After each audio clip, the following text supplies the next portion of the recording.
নারায়ণগঞ্জের সিদ্ধিরগঞ্জে আন্দোলনের মুখে বন্ধ হয়ে যাওয়া মেঘনা ও পদ্মা ডিপোর জ্বালানি তেল সরবরাহ আবারও সচল করেছেন বিএনপির নেতাকর্মীরা। বিস্তারিত থাকছে এসএইচ মুন্না খানের প্রতিবেদনে। বৃহস্পতিবার দুপুরে জেলা বিএনপির আহ্বায়ক অধ্যাপক মামুন মাহমুদের নির্দেশে নাসিক ৬ নং ওয়ার্ড বিএনপির সাধারণ সম্পাদক মোহাম্মদ মনির হোসেনের নেতৃত্বে নেতাকর্মীরা আন্দোলনকারীদের সঙ্গে আলোচনা করে তেল সরবরাহ স্বাভাবিক করেন।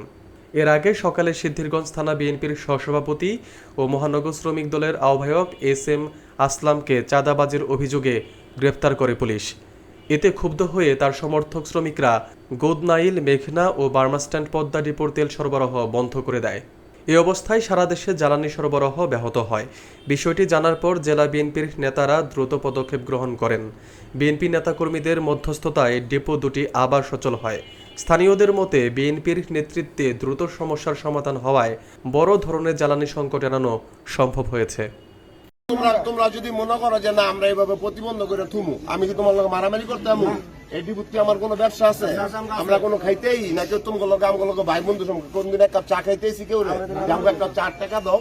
আমার কথা হলো তোমরা যদি না চালাও এটার পরবর্তী যে অ্যাকশন হইব এর জন্য এটার সময় তোমরা কই পারতো না যে না আমরা জানি না।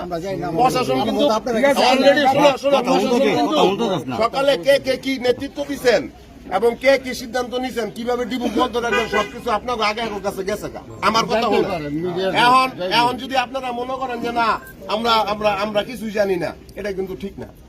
আমি যে কথাটা কইতে চাইতেছি, আসলাম ভাই গেল আছে, আজকে না হোক কালকে না হোক পরশু ফাঁসি হইতো না আর কিছু হইতো না, হ্যাঁ আইবই।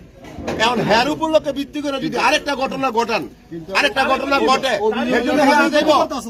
হ্যার ক্ষতি হইতে পারে না হইতে পারে, এটা হলো হ্যার ব্যাপার। কিন্তু সাধারণ অনেক মানুষে আবার নতুন করে মামলার মধ্যে পড়বেন, কারণ আপনারা যখন একটা ডিপো জিম্মি করবেন এটা কিন্তু সরকার মাইনে নিত না। আপনারা এটা মনে করেন না যেন 5,000 50,000 লোক থাকলে রাষ্ট্রীয় সম্পদটা বন্ধ রাখতে পারবেন, এটা কিন্তু অবশ্যই চলবো। এখন এটা যদি চালাইতে যায় সরকার কিন্তু যদি বায় না হয় তাহলে কিন্তু অ্যাকশন অবশ্যই হইব। তখন দেখা যাবে ওই যে যারা নেতৃত্ব দিচ্ছেন সকালে বা বিকালে আপনারা মিছিল করেন, মানববন্ধন করেন, আন্দোলন করেন, কিন্তু ডিপো জিম্মি করে তো ভাই কিছু হইতো না। কারণ এটা তো আমাকে দেশটা শোনেন, সরকারি সম্পদ, আমাকে দেশটা কিন্তু ভাই শোনো, আমাকে দেশটা কিন্তু উল্টা হয়েছে। এই দেশটা কিন্তু অনেক, আমরা কিন্তু বিএনপিও ক্ষমতা নাই, কথা কলম বুঝতে হইব। আমরা চাই শান্তি, আমরা চাই যাতে দেশে কোনো বিশৃঙ্খলা না ঘটে। একটা বিশৃঙ্খলা আরেকটা বিশৃঙ্খলা ঘটতেছে, দেশটার পর একের পর এক বিশৃঙ্খলা ঘটতেছে। আমার লগে কি তুমি কারোর কোনো শত্রুতা আছে? কথাটা হই কোনোদিন তোমার কাছে কোনো কিছু লেগে আইছি যে উঠছিলে আইছি, আমার কাছে প্রশাসন থেকে বলছে যে আপনার স্থানীয় নেতৃবৃন্দ এখানে এই নেতৃবৃন্দ গুলো নেতৃত্ব দিতেছে, ওনার সাথে আলোচনা করে ডিবুটা ক্লিয়ার করে দেন। আর যদি না দেন আমরা কিন্তু ডিবু ঠিকই চালামু, কিন্তু আমরাও কিন্তু কিছু লোকের সাহায্য করবো।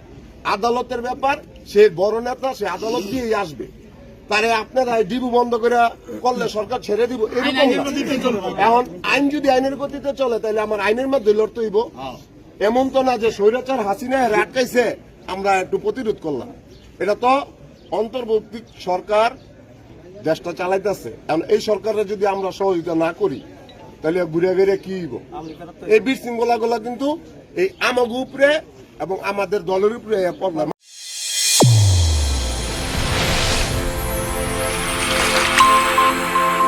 চ্যানেল A1 হৃদয় রেসপন্স।